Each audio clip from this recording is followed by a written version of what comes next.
Good night, everybody. How are you guys doing? Not sure if you're hearing me yet because you know how Facebook takes a hot minute to come on in and YouTube. Um, it is beautiful Wednesday. It's what, hump day?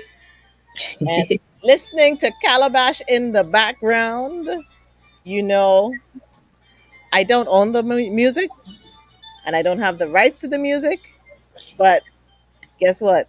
I got permission to play it because this is Anthony Pierre's music. And I just love Calabash, the work that I've done with them. As I keep saying, I got to get Calabash on here one day. But I'm going to have a really good time tonight. Hopefully, you will have a great time with me tonight as well, and my guests. So I'm going to be a good girl and low down the music because when I get into that music, I just want to dance. So get comfy, get your nice drink, get your snacks. You can get a tissue, get your paper. Listen, get your notepad because you never know when the wisdom keys are going to drop, right? There's always something. It's like a master class. I think the last time when Emily Mills was on, we kind of turned it into a master class. It's now the Victory Speaks Masterclass Inspired Speaker Series. I don't know what it's going to be called anymore. Forget the Victory Speaks show. But welcome to Victory Speaks. I'm Nicole Waldron. I am your mental fitness coach and your voice of victory. And this series is about iron sharpening iron. I'm on a mission to inspire you to live a life of victory, a victorious lifestyle. We all need to cultivate that victory mindset as we mind our minds. And I know we have many conversations all the time. You have conversations, I have conversations. Good, bad, funny, you name it, we have it.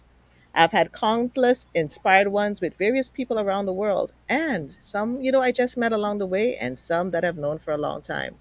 We all have a story to tell, and there's always someone that can glean from your story. I believe sharing is caring. I hope you do too.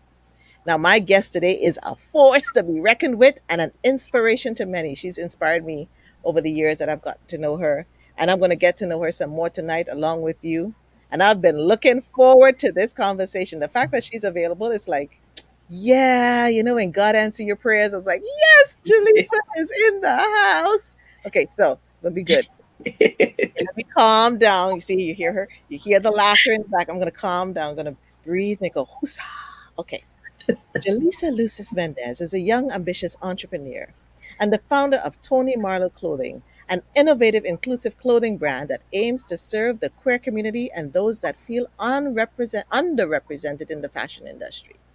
A community builder and leader, Jalisa is passionate about social change. Featured on How She Hustles, CBC, and Breakfast Television, Jalisa spends as much time as possible sharing their knowledge and building community. Jalisa is proud of the strategic partnerships they have been able to cultivate with limited amount of resources. With a strong focus on underrepresented communities, Jalisa spends a great deal of their time organizing workshops and speaking on panels about the issues that matter most of the time, most up to them, included but not limited to mental health, queer empowerment, black empowerment, and sustainability. Community builder and leader, Jalisa is passionate about social change and looks forward to all opportunities to give and receive knowledge. And you know what? Tonight she's going to share a little bit about something she is launching now. So I'm just excited to hear about that. So people, welcome the one and only, the unique Jalisa to the Victory Speak show. This is what the applause is going to sound like when she comes on here with your hearts and your flowers and your everything. Yes, Jalisa. Hi. Just say it. Just say it. Oh my goodness, Nicole. I'm already done. Like my cheeks are hurting, and that's usual when I when I link up with you. But my goodness, wow, what an intro and what an act to follow, and just thank you. Hi everyone, thank you. It's really the honor is mine to be here with you, and I was really excited when you messaged me. So I'm Listen, all yours. I've been tempted. It's like, okay, when's the right time? When's the right time? But it's like, okay, I'm gonna wait. I'm I gonna would wait. have always made time for you. Don't even. The one thing that I forgot to tell you tonight, we should have actually we are delayed in our virtual meetup. We needed to bring ice cream to the table tonight because Yes, what you guys don't know is we both love ice cream. We could have ice cream for breakfast, lunch, and dinner. That's our every day. And yeah. I'm lactose, but it's okay. Listen, there's lactose free ice There's cream. pills for that. Listen, lactose free ice cream, lactose free milk. I've got it at lactose free yogurt. Girl, my friend, I have that down pack in my fridge. So later on we're gonna do some ice cream. So let's get into it because it's going to be good. Welcome, everybody, to the show. Thank you, everybody who's tuning in. Ulysses, Sarah, I see you. Deborah, I see you. Oh, D. Chansonberry is here from the U.S. Dark. Let me tell you, the producer, the director of Dark Girls 2 is watching tonight. Yes! Hello. He's going to be on soon. So, Jalisa, what fills you up? What brings you great joy? I mean, this right now, honestly, this is not a fake smile. Like, just good people and vibes. That's the short answer, but a bit of a longer answer would be doing work that matters. Mm-hmm. Seeing progress. I'm definitely a lifelong perfectionist and a more so new progressionist, and it's a much better life. um, and it's just I really enjoy when you see that progress. And family, community, Mm-hmm. dog that's about to come in, that is the one. He's young and he has this thing where he knows my attention is not on him and he wants all of it. And yeah, that's the short long answer. Listen, we're going to create some space for him tonight because, I know he's bringing you some joy. So, what do you enjoy about being a Canadian? The healthcare. Hey! Straight for it, the healthcare. What do I enjoy about being Canadian other than the healthcare? I think, man, you just start right away. I'm Okay. sorry. I'm just going in. No, don't apologize. I love it. I don't enjoy the small talk too much. Um, the thing that's like pressing on me why I'm like, man, is gun control. Like Mm, look, yes, I feel very much that Canada is in a lot of ways little America. Obviously there are major ways that we're different, but the similarities are just they're there. It's just that we have a smaller population. So nothing is really seen in the same way, mhm. or expressed in the same way. But I would say honestly, the two biggest things that I appreciate is the healthcare and gun control. Like I shouldn't say never, but I'm not often worried Yeah. about the racism is still just as prevalent here, but Yes. the access to do harm is curbed much more. It's not zero, so there's still harm, and harm is not only done with guns, but yeah, that's the thing that's just screaming at me right now is the Hmm. gun control, healthcare, and gun control. Other than that, I would say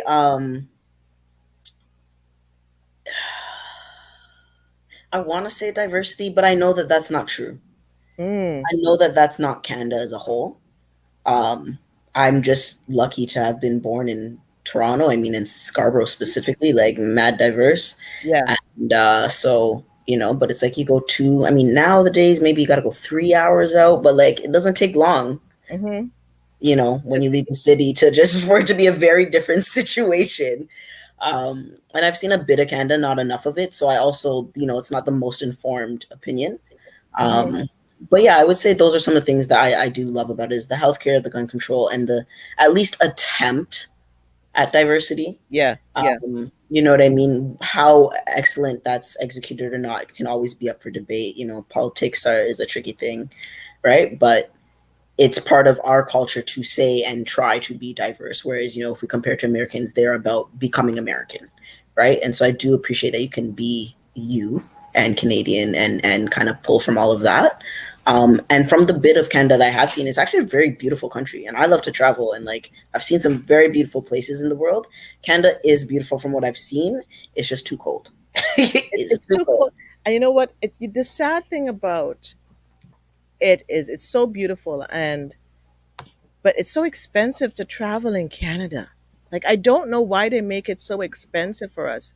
And people need to see Winnipeg, and they need to see, they need to go to the Human Rights Museum in Winnipeg and experience that. But Vancouver, like what it costs to go to Vancouver is just like You might amazing. as well go somewhere else. Yeah, yeah, yeah, yeah, Honestly, yeah. I mean, there's a lot with Canada and the way things are set up that just kind of irk me and frustrate me because I'm like, I don't believe it has to be this way, Hmm.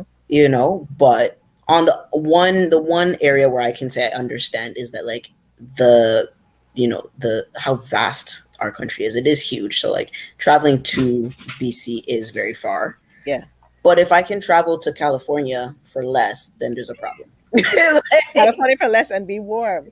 But you were mentioning hello. healthcare. Listen, I want to go to the Bahamas right now. Let's be real, or Dominica. I mean, I'm Mhm. born in Trinidad and Tobago, but I've been there. I need to go to some other places and Somewhere get new. some warm, I feel you. somewhere new.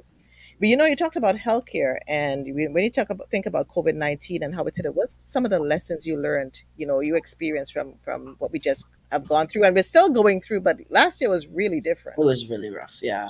Yeah. Um, I would say, yeah, just like watching, it's weird. Like, kind of felt like the world became this like big, but a high school. Like Hmm. you knew everybody's dirt. You could see everything, and it was interesting. And I would say, in terms of COVID and healthcare in terms of Canada, I'm no politician, I'm no healthcare expert, but I feel like we did a decent job. I don't want to Hmm. say good because there's always better. Yeah. And I'm not speaking specifically Ontario, and I'll keep my more deeper feelings to myself. But Canada as a whole, I think, did a decent job Yeah. with at least attempting to curb it as quickly as possible, to our knowledge. Yes. Um, I don't trust any government 100%. There's definitely things they're not sharing, but overall, you know what I mean? They put in place CERB right away. Not right away, but pretty quickly. They locked everything down very quickly. They put travel bans very quickly, which are still in effect. Where you look at other places in the world and it's just like, go ahead, travel, do your thing. Just pay money for a test. Even having testing, like my friend, did go and get some sun, and it was like 150 USD to take the test to get back. Yeah. Wow. And then you have to do the test again when you come here. So the fact that we can even go Hmm. and take a test for free, it's like that's awesome. Like, Yeah. yeah, I think overall we did all right. We did Yeah. all right. We Yeah. we have we have, and something just came to mind as you talk about diversity and Canada is a really interesting place. When you think about discrimination, have you experienced discrimination as you've lived here as a Canadian? And I mean, you're a born and bred Canadian, so I Yeah, I'm know this. second You're a generation. black Canadian too, so I'm that's a whole nother I'm story. So, Canadian. a Yeah, no, as my dad would say, I'm Canadian, eh? Um, yeah, no, I really am second generation, full side. So, I would say I have experienced discrimination, and that's an interesting question in terms of my narrative around that is changing. mm, Um, when I was younger, and by younger I mean like a year ago, I just wasn't as aware. You know what I mean? And it wasn't as um and maybe on some level ready to just say, yeah, it is discrimination, if that hmm, makes sense. hmm, um a lot of the people I grew up with, as I said, I grew up in Scarborough and like in downtown, right? So it was very multicultural, and the white people that I was around and the other non-black POC people that we were around, economically, social class, we were all in the same boat, so our struggles and family mentalities were very similar. So I didn't really grow up with a lot of direct discrimination. You know what I mean? I mm, was very blessed in that way. And so for a while, I was kind of one of those, not all white people, not yeah, all these, yeah, not all, you know what I mean? yeah. And I'm just a naturally very empathetic, and I really do see the best in everyone. You And do. so it's annoying. Yeah, I really, really do.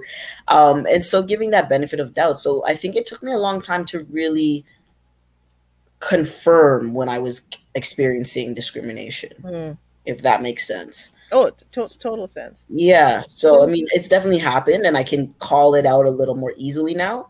Um, but, I've been fortunate enough that I haven't had to deal with any hardcore, overt, attacks or anything like that. That's really a blessing in disguise. And it's funny how you said, your younger self a year ago. So what would you say? What would you say to your younger self 5 years ago? Man, people ain't. It is the thing you think it Yeah, is. yeah, yeah. I would go with it is the thing you think it is, and more so, like the idea of like there are people who give 100% trust, Hmm. and then you chip away at it yourself, and then there's the people who give you nothing and you earn it. over Yeah. time. I'm more of the, you get 100% and you show your colors and, it'll swiftly be removed. I think what I would tell my younger self is that same kind of principle, but more so on the like, yeah, no, they are being racist. Yeah, no, they're being homophobic. Like, Hmm. go with that instinct first until they're proving consistently that, oh, Yeah. I'm the one that's wrong. Yeah. Like, yeah, yeah. I love that. So yeah, I know you say you're not political and stuff, but however, here's a question: if you were Prime Minister of Canada, what would be the issue you would tackle? There's so many. I know. I There's mean, so think about it. many. People, people criticize the Prime Minister, and and no politician is going to do everything right. They're human It's beings, not possible. and I think we forget the gatekeepers. Those people, let me tell you. More But powerful than you realize. exactly. But I know you have some really serious social beliefs and constructs. And when I think about it, like, which one would you tackle? Would be that one you would want to just get right in there with? I would say I really struggle with being confined to one, so I'm gonna do like Pick five. Give me two. five. Oh, five. Give me You're five. generous. I I'm was being just gonna go generous. with Yeah. two. All I'll go right. get some ice cream and be generous. The two that I couldn't pick beside between were, you know, the way Indigenous folks are treated, especially even with just the basic thing of water. Like, just give people clean, reliable water. Damn it! Like, it's actually not hard. That's I'm sorry, I don't need to have all the years of experience to yeah. know that we have enough clean water and you could reallocate resources and funding to make that happen. I'm sorry. So I think that is just one of the very first things I would personally tackle. Mhm. And then the second thing that it was neck and neck in is homelessness. And actually, I was just having this conversation with my mom earlier today. There's that project is being moving forward with the shipping containers. Yes. I love Yeah, it. and I love shipping containers. So it looks good, and it's actually like a respectful, Yep. place to live. Right, you can have Yep. some dignity living there, and it's not overly draining any of the resources. Right, there are solutions. It's just a matter of people being like, hey, we're all people, we're all humans, and we all deserve some basic living situations and respect and dignity and safety and healthcare. Like, it's very basic things. So yeah, I would say those are the two biggest things that I would tackle if I was constrained to just two. But if we're going to go to five, definitely racism as a whole, specifically anti-black racism, of Yeah. course. And I know different parts of the government are doing work there, and of course there's criticism again that they're not doing enough, or that it's not fast enough, or that it's just it's just a facade, right? But that's definitely, of course, the next thing I would tackle. um Man, I don't even really know, to be honest. Definitely I love something in that. terms of economics. Like, Yeah. there's a lot of restrictions. Like, I have lots of ideas for businesses and I'm like, they would be great, Mm-hmm. but will never work here because there's so much red tape and they're so scared to try anything. Like, this is something that would work quick, fast in the States. But Yeah. do I want to deal with like not being able to go to the doctor or possibly getting shot? Like, no. So Yeah.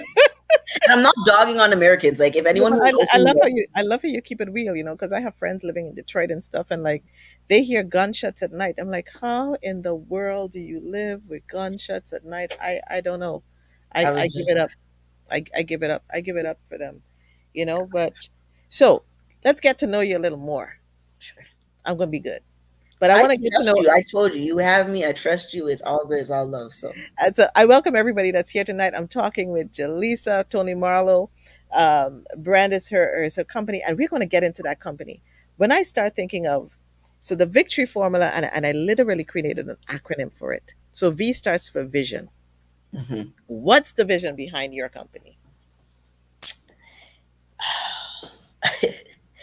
In short, it just basically to so that everyone truly has accessible, and by accessible I mean it's comfortable, it's functional, it looks good, it's affordable, and you physically can access it.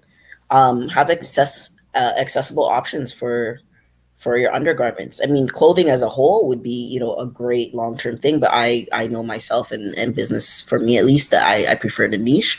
So accessible underwear for everybody. That's the short version. I love it. And is there like, did you put a particular value system or values behind when you started this company? Yeah, and it wasn't so intentional, and that's the fun part about Mm. doing these things, doing these interviews and talks, or even like I won an award a couple years ago, and I had to give a speech, and I was like, I just we needed the underwear. Like I I didn't see, and I don't know if I still like see myself. I wouldn't label myself as an activist, but it was like an activism where I'm like, I just it's a thing that had to get done. So the values, and like I said, came naturally, but the main pillars are comfort, function, um, diversity, in terms of, and like specifically representation and inclusion. So not just seeing different bodies or whatever, no, actually having the active input from those bodies. And so we're designing things that are the actual need and really and truly addressing where the problems are. And why was that important for you to do? Like the inspiration, like you're seeing the need, but what was really inspiring you? What was really ruminating in your mind when you put this together? Because this is huge what you've done. This is not a little thing. Thank you. Thank you. I still, honestly, I'm only starting to kind of catch up with believing that. I mean, like, yeah, actually, kind of do a thing. Like, You I did did. a thing. I did a thing. Um, my dog did a thing. Oh. Sorry, guys. Thankfully, you're not really here. Um, what drove me with that? I think in everything I do, I really, it's necessary that whatever I do in life serves a function and a purpose, even if it's something for fun. Like, then it's like it's explicitly for fun. Yeah. And so it has to do that, and it has to bring value. Um, if it doesn't do that, like I just kind of like, what's the point? There's Point so doing much it. frivolous shit in the world. Are we allowed to swear on here? I'm sorry. I have a No, potty mouth, that and wasn't swearing. I think we're safe. I think we're safe. okay, my bad. I'm trying, but I do have a potty mouth. But yeah, there's just so much nonsense and useless things and waste in this world. Like, why would I spend my time, my money, my energy to Hmm. bring more useless things for what? Yeah, yeah. And that's just kind of how I live my whole life. I really like it. Really boils my blood when anything is done with no purpose or reason. Um, yeah, So you literally had an intention then, Jalisa. You literally had an intention, but you didn't do it intentionally to do when you started the brand. yeah. Like I didn't. So I definitely intended to make space for an underrepresented and underserved market. That Hmm. was very conscious, Hmm. 100%. But I didn't necessarily see that as activism or creating a movement. Even like my business partner last week, like had to like connect the dots for me, be like, no, it is a movement. Like, no, it Yeah, was a movement. It's a movement. And I was like, wait, yeah, like yes, it is. All right. Because people like would try to say that to me earlier in when I started, and I was yeah. like, yeah, a movement, come help support. Yeah, yeah, yeah. But like for me, I'm like, I just want this to exist. We need it. Um, I will come back to where I was. Give me a sec. That's okay. Take your time. But yeah, sorry. So yeah, I wasn't that I was like it had to have these. I didn't see what I was doing as specifically through a lens of like social justice. Hmm. It just is my belief. Yeah, You know what I mean? So it was in terms of the intentional but non intentional, like the values that had to be included were intentional, but I didn't see it as particularly different, radical, or anything. It was just fact. It just was what had to be. you saw a need, and you saw the solution, and you found a way to do this solution. So how did you, like, I mean, growing this company? How did you cultivate that growth and the brand in your company? A lot of stress.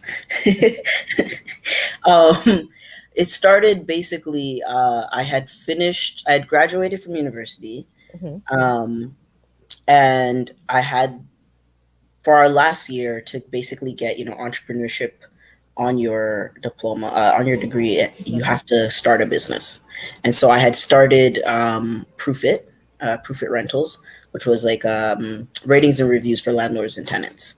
That was my big baby. Like it was everything. I was like so into it. And I just, by the end of working on it for like 3 years while being in school, I just kind of lost the passion and the energy. Tech, and especially then tech, and like being female and black and Yeah, like yeah, masculine present, like I was just like, I'm not going to get the funding.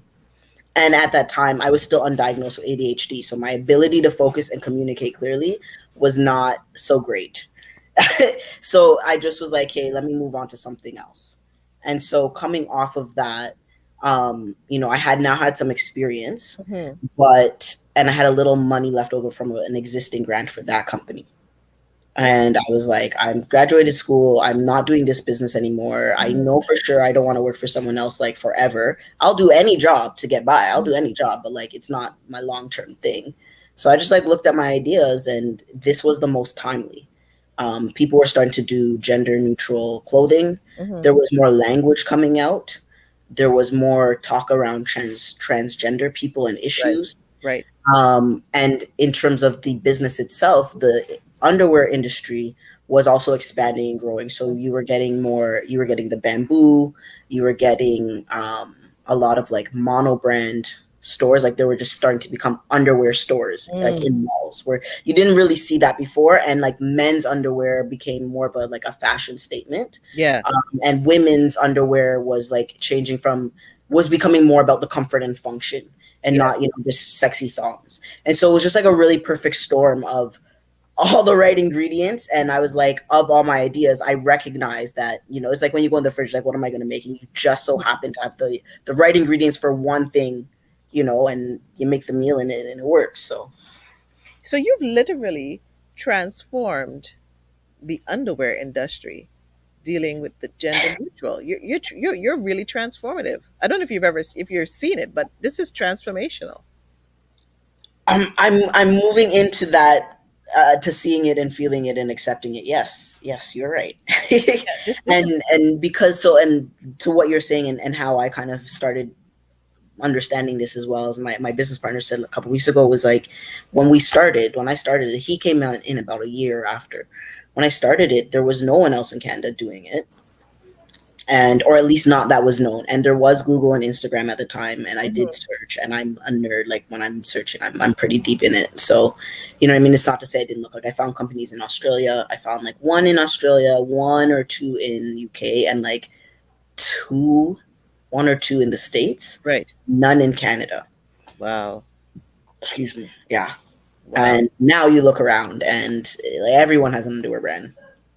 And so like the clients that you have, like what have they said to you? Like what is like the response to you providing this something that is so transformative and meeting their needs? Yeah. And that's exactly what I mean, right? In terms of like me not understanding or recognizing or like doing it with this intention, right? I didn't think it would have this big of an impact, you Hmm. know? But like many people have said, like, this is going to change my life. This has changed my life. Oh my God. Like the just sheer shock and appreciation and joy on their face. You have parents of trans kids that will email us. Some are like, I'm sitting here in tears watching, whatever interview. Like, thank you for making something for my kid, like all these kinds of things. And it's like, whoa, like, you know what I mean? And I'm telling you, it's been rough, but those are the things that have kept me going. Well, I'm going to tell you here. I'm the O in victory is for ovation, and I'm going to give you your flowers today. I am going to say like, Thank you. woo woo to you and hats off to you, and I hope you have some iron sharpeners in your life. In fact, who are the iron Definitely. sharpeners in your life? Who are the people that are lifting you up, whether it's good, bad? Who are those iron sharpeners in your life? Well, first, thank you, because uh you know I have this tendency to not notice the good, or accept them actively. It's one, again, the perfectionist thing. I haven't gotten there yet. I'm getting better, but in terms of celebrating myself along the way. So thank you for that. Yes, Uh, you have to. You and have to. honestly, I mean, I'm only around, as far as I'm concerned at this point in my life, I'm only around iron sharpeners. I mean, I'm blessed that I'm able to make that happen, and nourish those relationships. But yeah, my friends, my mom, my family, even down to like the roommates I pick, my partners, like, Yeah, you yeah. know what I mean? Like it goes that deep. Even to family, like I've distanced from some family, where I'll be around during some seasons more than others, because if you're not fanning those flames, sharpening that iron, like we're not doing this. And then more specifically, honestly, it's yourself. It's Kat White from CGLCC. It's Sarah Beach. Again, like a lot of them are my friends. It's Yeah. Jill Andrew. It's, you know what I mean? It's my Oh, it's Jill. business partners. Yeah, It's yeah, my yeah, friends. It's the community. It's our, our business partners, right? Like Flamingo Market and like community itself. Mentees, mentors, and that's a really fun one. Is like when your mentees teach you something or lead you somewhere. I'm like, yes, like this yeah, is what it's about. This is yeah. what it's about. So Like, what's a key ingredient or a key personality trait that you need to have in you want to see in your iron sharpeners? I think I don't know if I have the exact word, but there's a combination of being a self starter. Mm, Like the mantra my mom's side has always taught me literally since I was a kid. I was a crybaby, y'all. I know some of you probably know that and could tell, but like I was a crybaby. And my grandma would be right like, here, she wasn't having it. Like right here. she was not having it. And it was she would just look at me and yell at me and be like, find a solution. I Wow. don't she's like, find a solution. Stop crying, find a solution. Find a solution. And my mom would just be like, she's very sweet, so she would hug me but be like, try again. If at first you don't succeed, try again, try and try again, and try, and it would go on. She would lose her breath telling me how many times to try. So when I'm bringing people into my space and my world, because they really do become part of my heart. You have to be a self starter in that way of knowing you're gonna have to try again, and you gotta find a damn solution, and we're just gonna keep going until we find the solution. And I that really like also that. means you're open minded, right? Yeah, So yeah, I you're think giving me those are something the to key think things. of. Yeah, find this. They have to be solution oriented, not complainers. Solution oriented. That is a really great foundation, Yeah, and I'm thinking about it because you are solution oriented. You have built some social constructs into your business. Um, you're on this mission, and I was really when I think about some of what you do, and I'm surprised you didn't mention it as when you go to lead the country as prime minister, Jalisa, the PMO. You're on a mission to raise $1 million towards suicide prevention. yeah. Why is that important for you? Because it's that's a restorative place. Why Yeah. is that important for you? For so many reasons. I mean, number one, I truly believe it's preventable. Hmm. I mean, not nothing's 100%, but it's significantly more preventable than what is existing in our reality right now. And I do believe it's something that every single person is affected by. So whether it's your own feelings or attempts or ideas, or whether it's those feelings and attempts or unfortunate success of someone you love, you don't get to the end of your life without having to confront it, Hmm. Hmm. right? You don't get to the end without feeling it or confronting it in some way. And I think it's preventable. So I mean, that's like the one basis. Other than that, there's a lot of mental health stuff in the background in my family on both sides, and forgive me, fam, for whoever, whenever you eventually see this. But for those who have acknowledged and for those who have yet to acknowledge, depression, like chronic depression, runs deep in both sides of my family. Hmm. And my mom being a teacher and a nerd, and being coming from the family of try and try again and find a solution. Yeah. Find solutions, and so luckily she's found solutions and she's given me those kinds of tools. And so I have a lot of knowledge on general health, but especially mental health. And so I just really understand that it is preventable, and that so many people have those feelings and they just live with it every day, and they're like probably one of, if not they're one of the strongest people, groups of people that are Yeah. here, because despite what they want to do and the amount of pain they carry, they somehow Hmm. figure out how to do one more day, right? Um, and then what changed it? So initially, what Tony Marlow was going to do was do donating to homelessness. Okay. So initially, what I wanted to do was donate. If you buy a pair, we donate a pair to a like a queer homeless shelter Yeah, or any homeless shelter, because people don't think about donating underwear. that's true. They It's a just don't huge think about it, and it's it's a like huge it's need. Yeah. massive, right? But we didn't have the profit margins for that. So I was like, where's somewhere else we can support? And so in this was during the founding year where I was doing all the behind the scenes stuff. Hmm. Hmm. And at that point in time, um, about halfway through that process, excuse me, sorry, my very good friend, one of my best friends, and on and off long time crush in elementary school, but he ended up being more like my brother. Um, big, national track star, cutie pie, went to the States, did, his master's, everything, scholarship, and always, much like a lot of the people you would be interviewing and that we work with, like just inspirational, Yeah, happy, positive, everything. And he took himself. He yeah. he He didn't want to be here anymore. The pain was he too he much. he Yeah, said no more, no more, right? yeah, And that and also to give a little context, we would have been like 26, like hmm, you're so young, like you just like girlfriend, school, yeah, career, good looks, like there was no reason on the outside to understand how this could happen. And then knowing him, you're like, of all the people I went to school with, you are the last person I would think. And so that really, really, as you can see, still affects me. yeah, yeah. And he's not queer at all, but I'm like, I don't care. Because of him and the fact that I can't donate to homelessness, this is the shift. And no one else, I don't want to hear anyone I don't hear anyone else I know is going through this. And if we can help other people not have to suffer, let's do that. The mind is the battlefield, and it's funny. Yesterday, I did a speak on mental health, and I had to recall, and I had to go back in my own self and look at my own story and remember the times where I went through severe depression, and even being a mom and navigating being a mother, and going back to work, and then my job. I remember my job was suddenly taken from me, and you're just trying to navigate the landscape, and sometimes it can be so overwhelming. So And much. unfortunately, as a society, mental health has been that taboo thing. We don't like to talk about it, especially in the Black community. Yep.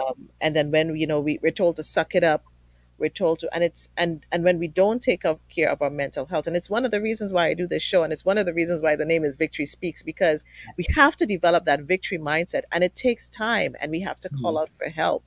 Yes. And suicidal ideation, the thoughts that will ruminate in your mind, um, they can just come in like whoosh, whoosh, whoosh, And the overpower. Yeah. and they overpower you, and you go into this dark place, and it pulls you down the rabbit hole. And I say to anyone, if anybody is listening here live and on the replay, and you're feeling that you don't have value of being here anymore, and your life is not worth it, call a friend. And if you can't call a friend, call a counselor. If you can't call a counselor, go to emergency. Call a Call a hotline. suicide Do something. prevention line. Yeah. There's people that they don't know you, so they can talk to you, and there is no judgment. And suicide is not a selfish act, and that's what people have to understand. It's somebody coming out of pain Yeah. that they have hidden for so long. How many times you go to work, you come home, and I remember crying, and and even when my son has had his accident, Jalisa, I mean, the anxiety Yeah. um, of watching this progress, you just never know. And even with COVID, I am sure with COVID, people It actually was finally rough. understand anxiety and depression. There were a lot of people who were judging people with mental health challenges and And then issues. they feel it. Listen, let's keep it real. Let's keep it 100. So I'm really happy that you're doing this. If anybody wants to contribute to this part of what you're doing, how can they do this? How are you collecting funds and making this piece of your work Yeah. out? Um, Thank you for that opportunity. I honestly didn't even think about it. I just get wrapped up in the conversation itself. At this point, so you can buy a product. We donate $1 of every product sold to suicide prevention. But also, you could even just like, if you just want to give to the cause, you could just go on the website and buy a gift card for, like, I don't know, probably like $5 is the cheapest, I think. If not, I'll Mhm. go on today and change it. And you can do two things. One, you can say in the gift card that this is donation, and then I'll know that. Mhm. And then two, there's a tip option. Oh. And the tip is actually, there's it's not a tip that I take. It is actually where we do our donation. So we're on the Shopify platform, and they added that as a response to COVID, because a lot of places, normally in person you would get your tips and you Yeah. can't anymore. Yeah. And so that's what we would do when we'd have events. We would keep a box at the front, and people could put in tips. So all of that 100% goes to the donations. So that's the tip function has transformed in that way. I love you more and more and more. Um, Also, thank you. I love you too. But also, even like it doesn't even have to go through Tony Marlowe. Like I would love it if it did, because I mhm. would feel the impact of my impact, if that makes sense. And I could choose for it to go to Friends of Ruby, which is housing, Yes. transitional housing for LGBTQ2S plus youth. Um, but even if it doesn't go there, like just donate to another organization that deals with mental health and suicide specifically, or any of the core causes of it. So anything that's dealing with abuse, poverty, anything like that, just do what you can. Like, what would it be? Some of the would you say that is a key issue that the community has to face when the homelessness and being transgender, you could be what, and you have to find this place to live and people are judging you. How is the community dealing with this judgment? I don't have that answer. Yes, yes. I think what I do know is, in a lot of ways and on a lot of levels, um, you know there's community, so there Mm, are spaces where we can come together and talk with each other. There mhm. are those resources such as Friends of Ruby, where you can go and get counseling. Right. You can do drop-in. They'll have like snacks and programming, and they do have the transitional housing. So if you're kicked out or in between places or whatever, you have those options. Also Sprout House, which is Okay. run by YWMCA or YMCA, is also a strictly queer homeless shelter for youth. So there are things, there are resources, but it's just a matter of, one, there's more demand than supply, and two, I think a lot of people don't know about what's out there. Hmm. Like every resource, they don't know about what's out there. And the other thing too is, like, when you're in that place, it's so hard to reach out, or to even, Yes. some people, it's even hard to brush your teeth or wash your face, or eat, right? So to get your mind, you might know it's there, but to physically get your body to do what you need to do is a whole battle in itself. And people don't realize that, like, depression is such a It paralyzes you. it's It a physical disability that Yes. is caused by a mental Yes. disability. Yes. Yep. Yeah. They don't understand what happens to the brain, and the brain Anxiety. molecular structure change. I love to share it this way, that mental illness is a brain disease that affects the mind. Um, and because it changes it, yeah, I mean, your mind affects your brain affects the mind, so the two and two come together. So I really love this, and I would encourage anybody who is listening live and on the replay, you know just even if you were to go online and buy some of the clothing and donate it to one of the shelters that Jalisa just Exactly. spoke about, that would be amazing. Because it's not, Exactly. we always think about, well, what can I get for me, and I can't buy from this. This is not for me. I don't use makeup. I don't use this type of clothing. That's not the Yeah. point. The point is, go shop and then donate, because somebody can really Can use benefit it. from it. Really Yeah. benefit from it. And I'm thinking about it, and you've had to yield to a lot of processes. What was one of the hardest decisions you had to make? Like, you had to just humble yourself and sit back and yield to that process. I mean, other than just patience, patience, sheer patience. Hmm. Um, I would say, two things that come to mind was the process of language. Mm. The process of language in this product and this niche market, and then how that works outwards to the larger society. That was the hardest part of starting.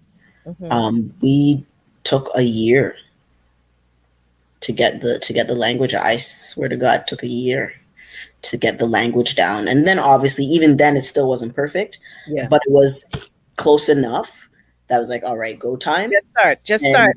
just, Yeah. yeah, now it's good enough that we can go. And we're all obviously always adapting and adjusting, and we're not going to get it right every single time. The language, it's really was hard, and now, great, thankfully, there's a lot more language, and a Hmm. lot more people understand the new language, so it makes it easier. But at the time, like, no, I didn't even know what non-binary was. I learned about non-binary in my own workshop. Wow. Yeah, or sorry, I knew non-binary. I didn't know, but like when I first heard about it, I was already in Tony Marlow. And I was like, non-binary. I never heard that. Thought about it. And I was like, oh, okay, gender non-binary. It was like literally broken down. Like that makes sense. Hmm. But I didn't even realize like I was not. I'm non-binary, but I didn't have the language for it. And it wasn't until I was in my own allyship workshop, hearing one of our panelists speak and how they broke it down. I was like, oh, that's me. Like, Why it's so important for the mentorship. It's so important for the mentorship. It's so important to go into those brave and create those spaces where you can have those courageous conversations. yeah, I'm just so honored that you're here. Um, truly happy to but- be but here. listen, but I heard a little birdie told me that you have a new company coming up here. What's going on? Because you have Tolly Marlow, like clothing. You are a true entrepreneur. What's this new company that I hear that you have on the horizon? So, little birdies are accurate. So coming soon, we're it's coming soon, but you can check us out. It's called Noir Now. Okay. Um, Noire Now. A lot of people don't know noir with the E is the actual correct way to mean black. Black, yeah. Um, but yeah, so Noir Now is the company. It's a new venture I'm doing, and so our first product is a Google Chrome extension. And basically, if you download it, whenever you are on Google, whatever you search, if there's a black owned option for it, the icon will glow, calling your attention to it. If you click the icon, a list will drop down and you can just shop black. So you can shop black first every time. I need So, shares. I need shares in this company. I need shares in this company. yeah. So just to say that again, basically you download the extension no Okay. matter where you are in Google. So you because the thing was people want to remember, they want to do it, they want to shop black, but you don't always remember to Google black owned. Right. So now it's just whatever you're searching for. If there's a black owned option, the icon will glow. You click the icon, and a drop down list will show up of black owned options for the thing you just Googled. Wow. This is, I could only say supercalifragilisticexpialidocious. I don't even know what else to say.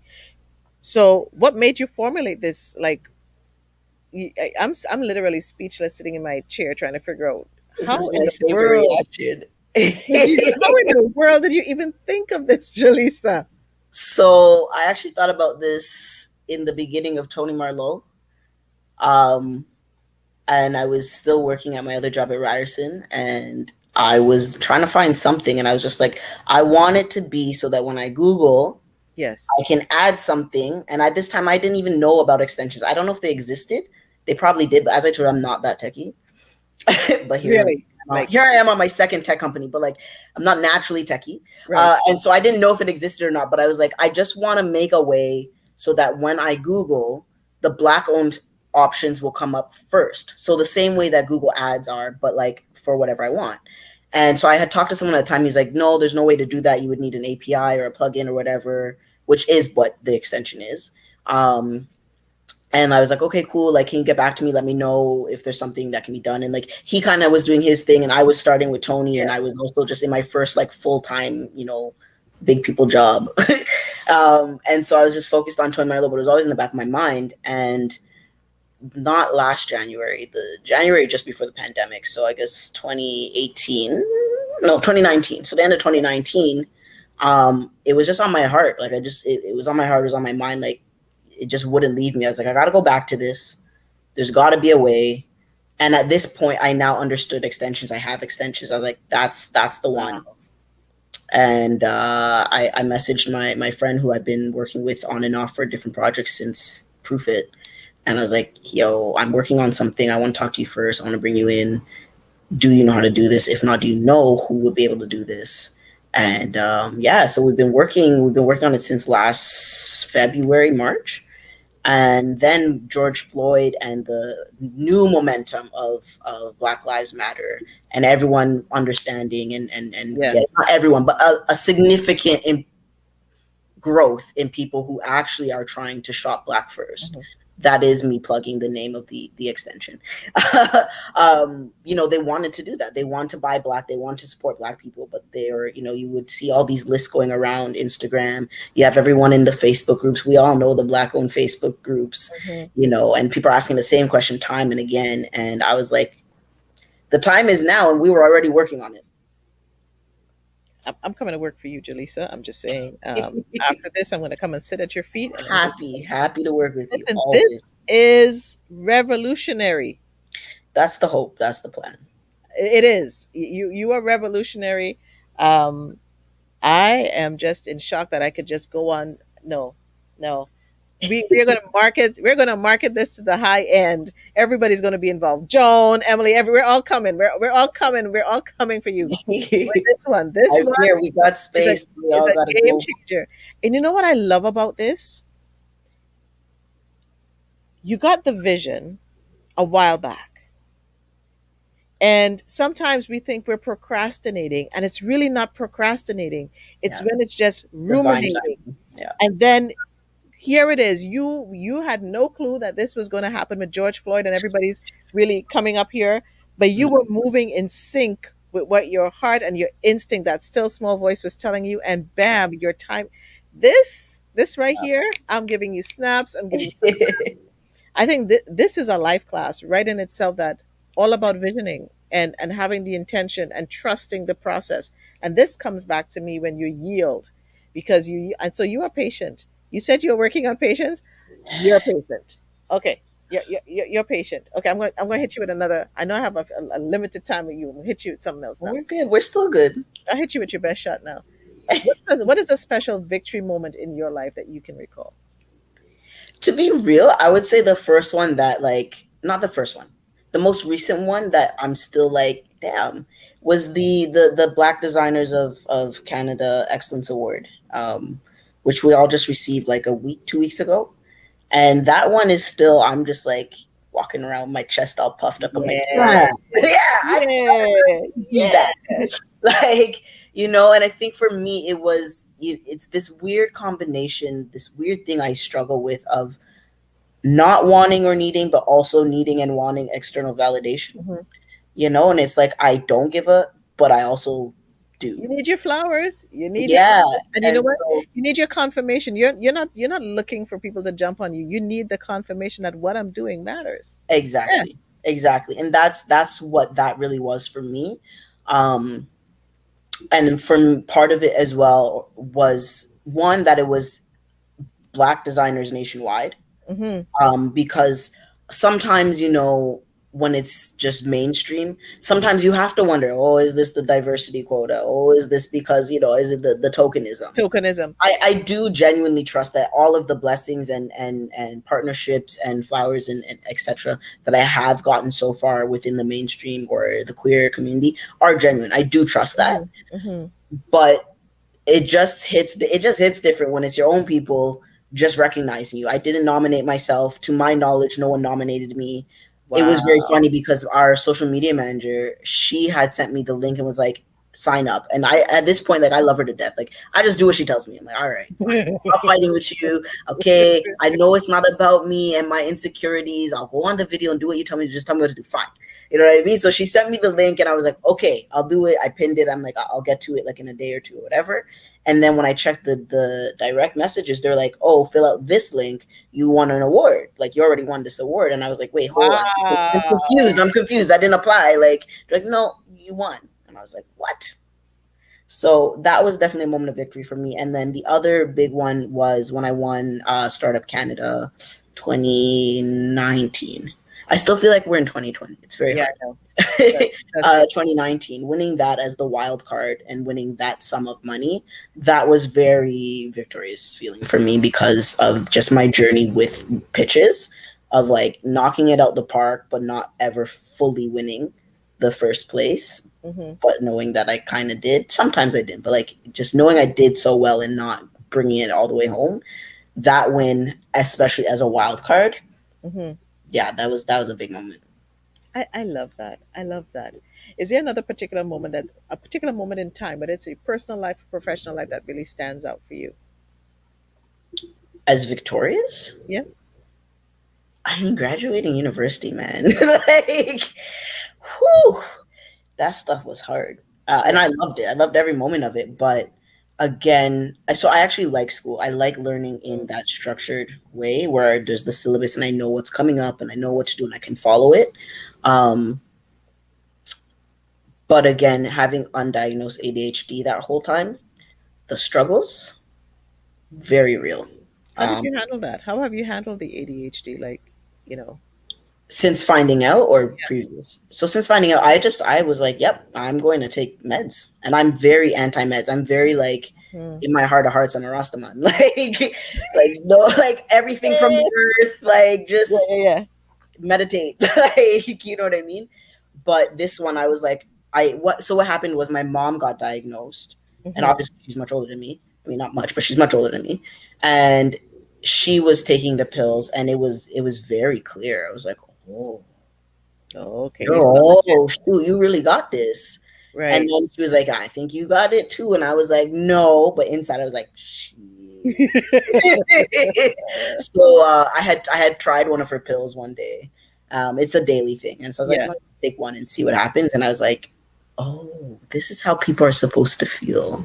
that's And it. so from there, I went to my doctor, did all the testing, whatever, got the diagnosis, and I just take my pills. I take it every day. And my plan really and truly is to take it.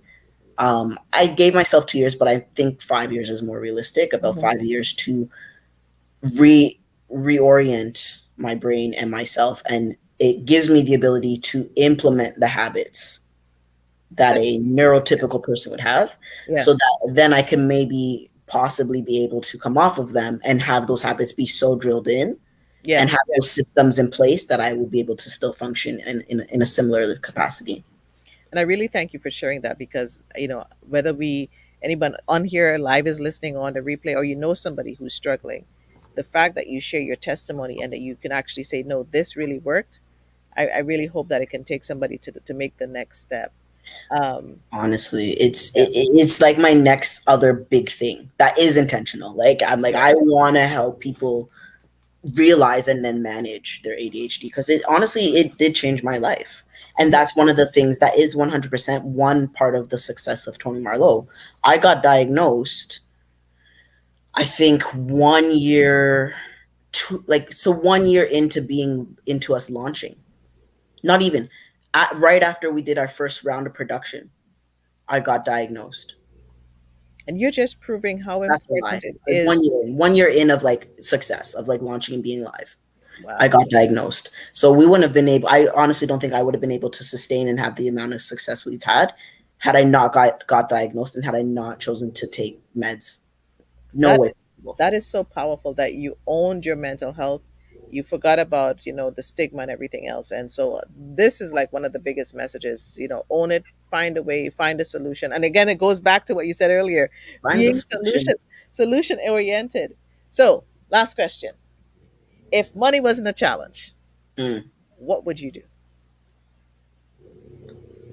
Just enjoy life in the sun with my family and friends and give back. Whether that's Amazing. time, energy, money, I don't think I'd ever stop creating and inventing things. I really see myself like if we're going labels, I really see myself as like an inventor or innovator, like creator in that way. Hmm.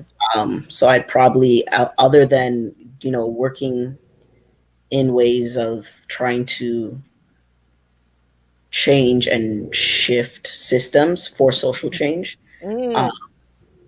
and other things just for fun and functionality because they just drive me bonkers. Um, I would say, yeah, though that's what I would be doing. I'd be enjoying the sun and making things, spending time with my family, and trying to help change systems and doing these kinds of things, right? Like doing this where it's like it's changing mindsets and like Yeah, legit, like you said, like if one person sees this and is like, you know what, I got that diagnosis. It doesn't even have to be ADHD. It's like I got whatever diagnosis and I have this prescription and I've been refusing to fulfill it. Let me just see, if they see and they try and it helps them, like I'm like I've done what I need to do, like I've done something I need to do in life, like you know what I mean. So I think I would just keep doing more of that, but in the sun. That's the key part there. I'll be right there. I'll be holding your suitcase. I'll be I holding was your. just saying, like all the ice cream on me, I got you. I'll be Whatever holding the flavor, suitcase. all day, every day. Keith Cunningham says, "Thanks, Jalisa, for openly talking about your mental health diagnosis. And Yeah, you no see, this problem. is Thank what it you. is. It's going to change and affect lives. And I really am so grateful for you, Jalisa. I almost called you Tony Marlowe. You wouldn't be the first or the last. So much for coming on and being so vulnerable and open and sharing.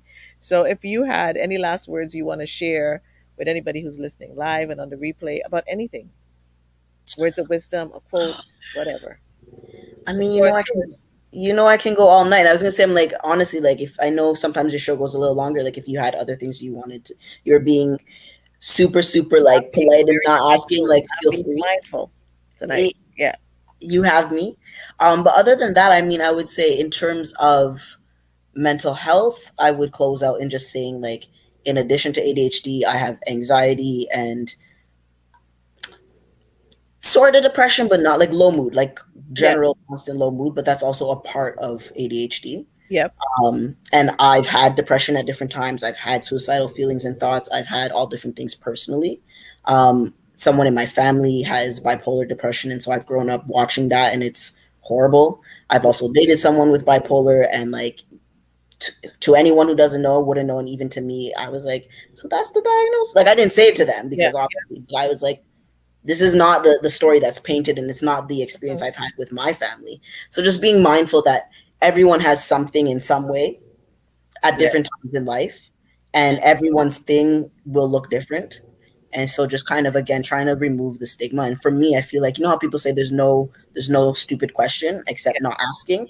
I feel like there's no stigma, there's nothing wrong with seeking mental health help, except not seeking mental health help. Like Yes. that's what's wrong. Not taking care of yourself because you're too hardened or prideful.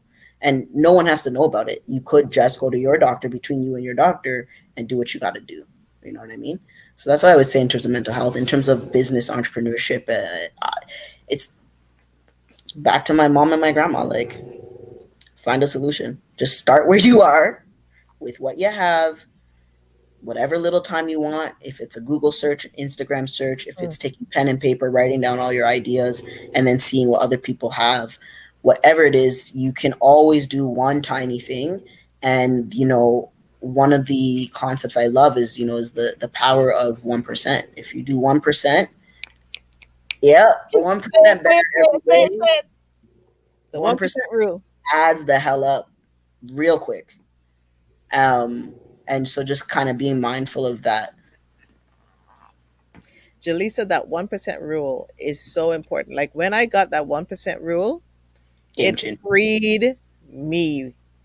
It was like you do that 1% today and you add up the next percent tomorrow. And eventually, like in 100 days, you've done Way more 100%.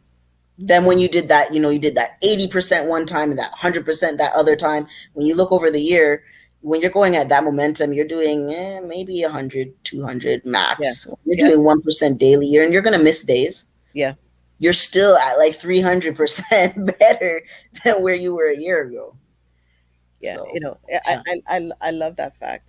And if anybody who is wanting to go into the fashion industry, any advice for young people who want to get into fashion? Um, I think of my nephew who's trying to get into the fashion industry, but they're trying to find their legs. Yeah. I think a couple things on it. I think one thing that will inform my answer is deciding between, is it something that's a passion and you do for fun? Hmm. And there's nothing wrong with that. I think there's too much pressure and like status with, I'm an entrepreneur now, and like Yeah. not everyone can be an entrepreneur, not everyone should be an entrepreneur, and entrepreneurs can't do everything themselves. You need people who can do the job and be excellent and talented in that job. There's nothing wrong Yes. with having a job and just being great at it, right? So determining for yourself whether you want to open this clothing line as something that you do because you love and it's your hobby. And so sure, you add and share it with the world, but it's just kind of for you and whoever else wants to hop along, Hmm. versus no, this is your business, this is your brand, and you're going to dedicate your whole life to it, and like you're trying to make it to a certain level, and you have to determine what that level is, Yes. making that difference, because it really will matter. And like if you're trying to go and become a mainstream brand or like a well-known exclusive brand, you have to put so much into it. So Yes. just make sure, you know what I mean? That's the one thing. And then the second part is on either end. Honestly, we are so lucky to be in the time that we are. It is easier now than it ever has been to do so. You literally can start a clothing business with zero physical products Right. from your bedroom. So you can get Shopify, Squarespace, Wix, whatever. You can use Printful, Six Society or Society Six, Threadless, all these other things, and basically you just make your design, put it on their platform, and put it on a T-shirt. And you have a mock-up. You put that on Instagram or whatever. You order one or two samples. Yeah. Take a photo shoot with your friends on your iPhone or whatever phone you want. Take it on your phone and you throw it up there, and guess what, at least one person will buy. Even if it's your mom, someone will buy, you know I, what I I, mean? I feel a workshop coming on. I feel like I'm here for it. I'm here oh, for it. trust me, I feel a workshop and it would be so good. I feel like we could do a little workshop for not even just people like myself, but anybody who's thinking about getting into fashion. I feel a workshop coming on. I feel a workshop coming on. I feel a workshop coming on. Yeah, For it's you, Nicole, yes. yeah, It's yeah. funny because I mentor with Bits Business in the Streets. It's a nonprofit that caters to youth 18 to 34 from underserved, underrepresented communities Wow. to get hands-on business training and mentorship and access to funding. I used to work there. I used to mentor there. I love what they do.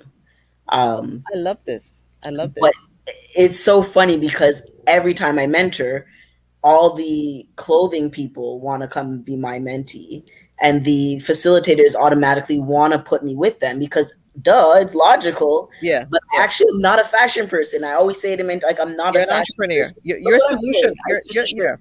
yeah, yeah, You know yeah. what I mean? So I don't normally enjoy having those conversations. Hmm. But I'm serious, Nicole. If you want to put something together, if it's another chat, if it's a Trust workshop, me. Trust me. We're coming. I'm here for it for you, and let's do it. Why not? Yep. And then guess what? Here comes Joan Pierre. I have not forgotten the Oh, ice I've cream. seen it. Let's COVID be over. Joan, Jalisa said like she gonna pull up at the parking lot and we'll just have a parking lot ice cream I story. see Miss Joan. I seen that comment sitting there, and I was like, ice cream. Don't worry, I never Listen, forgot. I and you never know forgot. Joan is It's making the happening. ice cream, right? She's making the coconut ice cream, and we're in her yard. We're just pulling up in the yard, I got and the napkins. yeah, we're pulling Yeah, up in the yard. yeah. Jalisa, I am so honored that you took the time to be here. For everybody on the live and the replay, please visit, Jalisa's clothing brand and her new company. I'm going to put it back up here just in case you missed. Yes. You So are that's now. the website for Toni Marlow. So you got to go there, donate to mental health, buy some clothing to donate. Says send somebody a gift card. So this is a great way to give back, especially during COVID, and even now the new company noirnow.com, where you can put in a search and get black companies listed. This we just need a whole thing on this, how this is going to work. You got to do just a live on this. Yeah, I was gonna say when the beta is up, I'll definitely be happy to come back with Oh you and yeah. just do a live demo and just take questions or whatever. Yeah, For sure. we got to do it. So Jalisa, thank you so much for coming in. Everybody give her flowers. It's been a blast. And my friends, my families, everybody who's tuned in live and on the replay, I invite you to check me and follow me on Victory Speaks on Twitter and Instagram. I'm trying to up my YouTube channel, so follow me on the Follow, YouTube. follow, follow. Follow. My Facebook page is Victory Speaks 77. And guess what? I'm doing the Victory Speaks podcast where we talk about the Victory Speaks formula. So you can listen to that on Spotify, Apple, Anchor, and anywhere you listen to a podcast. And if you're on Clubhouse, if you've got an iPhone, Victory Speaks. We're doing a speak coming up next week, Thursday. So check that out for Canadian Black content creators. Check that out. And I'm going to leave you with this quote: successful people create opportunities for others. Don't envy someone else's success, for the next opportunity they create could be for you. Let's celebrate others more and stop tearing them down. Every day, I encourage you to have an inspired conversation and make sure that they're meaningful And not just with who you know, but with those you just meet along the way. Your conversation can be inspired by your truth, your love, your story. I encourage you to be intentional and have that inspired conversation with someone you love as well, someone you meet today. And guess what? It can just even start with a smile. And I hope that you see the victory in your day. Find the victory in the day. Find the victory moments in your week. I thank you for tuning in live and on the replay. We're going to put this up on YouTube. It's going to live on our Facebook page. Everybody, thank you for tuning in. Thank you for your love and appreciation. Send us your hearts. Send us your flowers. Joan Pierce, fantastic as always. Great to listen to Jalisa's story. Sarah, another great conversation. She's coming in all the way from beautiful Ottawa. Keith Cunningham, great to see you here. So for everybody who tuned in, took the time, D. Chansonberry, you're coming in from the States, Deborah Wright, all the people who tuned in.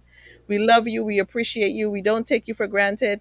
And of course, we got to go out with a little bit of calabash, a little bit of music. If it would play, I think it's not going to play now because I I. was gonna say I gotta interrupt you. I never got to say thank you. I just you were doing your Oh, thing. You were in your zone. I was like, yes, do you? But no, thank you, Nicole. Thank you so much for inviting me, for following your heart and your passion, and putting this up. I really love the breakdown of what victory means for you, and just giving me this opportunity to connect and share. And it's like honestly, like seriously, I'm surprised you were shy to ask me. Like I would do this for you anytime, any day. So just and thanks for everyone who tuned in and Miss Joan. Just thanks for the questions, the comments, the space, and your energy. So just hey, had to say thanks. yeah. Next meetup, virtual ice cream. I'm texting you right now. All right, all right, people. Take care and be blessed.